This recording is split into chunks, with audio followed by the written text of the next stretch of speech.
ग्वालियर संभाग में मिलावटखोरों को लेकर अब हाईकोर्ट भी सख्त नजर आ रहा है। ग्वालियर बेंच ने साफ तौर पर कहा है कि रक्षाबंधन, होली, दीपावली पर कार्रवाई करने से कुछ नहीं होगा, बल्कि मिलावटखोरों के खिलाफ लगातार सख्त कार्रवाई होनी चाहिए। कोर्ट ने टेस्टिंग लैब स्थापित करने का भी सुझाव दिया। साथ ही ग्वालियर चंबल संभाग के 9 कलेक्टरों को नोटिस जारी किया है। कलेक्टर से पूछा है कि अब तक मिलावटखोरों के खिलाफ क्या कार्रवाई की गई। इसके अलावा ये भी पूछा है कि शहर में जो दूध बेचने आते हैं उनकी जांच के लिए लैब कहां स्थापित है। दरअसल हाईकोर्ट में मिलावट को लेकर एक जनहित याचिका दायर की गई है।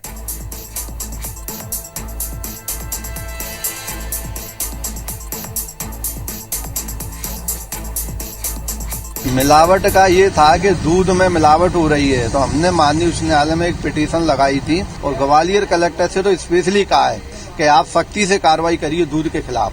केवल ये नहीं है कि आपने रक्षाबंधन पर, होली, दिवाली पर करा के तैयारी आप चलेगा, ये जम नहीं, उन्हें कहा आप मतलब परमानेंट व्यवस्था करिए इसकी।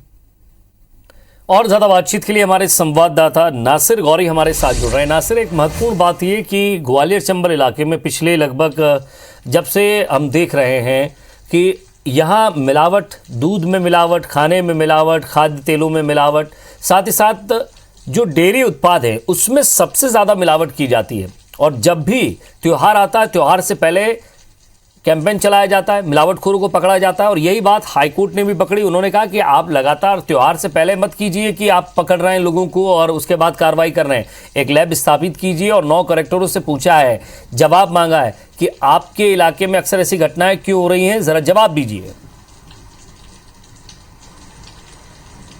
देखिए विजय, मध्य प्रदेश में 2019 में 1200 से ज्यादा कार्रवाई मिलावटखोरों के खिलाफ हुई थी। उसको ही लेकर एक जनहित याचिका उमेश भोरे के द्वारा पेश की गई थी। उसने कहा था जितना उत्पादन नहीं होता है उससे कई गुना दूध अकेले मध्य प्रदेश की बात छोड़िए, चंबल से ही सप्लाई होता है। तो ये सबसे बड़ा सवाल था। और उन्होंने सवाल उठाया था कि लगातार मुरैना हो या भिंड हो, बड़े बड़े चिलर जो फैक्ट्रियां हैं वो पकड़ी जा रही है। दूध की नकली दूध बनाने की फैक्ट्रियां पकड़ी जा रही है। पाम ऑयल से तेल बनाया जा रहा है।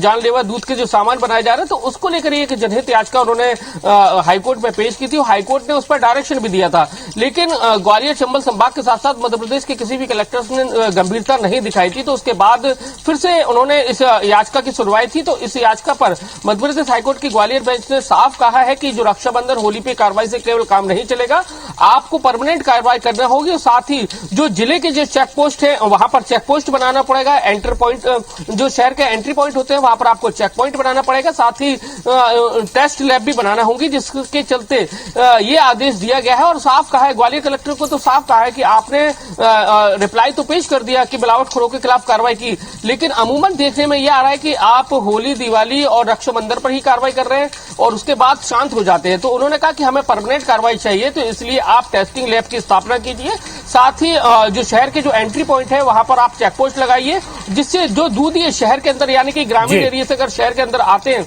तो वहां पर उनका टेस्ट किया जा सके और उसके बाद उनको परमिट किया जाए शहर के अंदर। तो ये बड़ी कार्रवाई की है। अब इस पूरे जो याचिका है उसकी सुनवाई 4 सप्ताह बाद होगी। नजर बनाए रखिएगा नासिर, आगे भी आपसे अपडेट लेते रहेंगे। बहुत बहुत शुक्रिया इस तमाम बातचीत के लिए। तो मिलावटखोरों पर अब हाईकोर्ट भी सख्त है।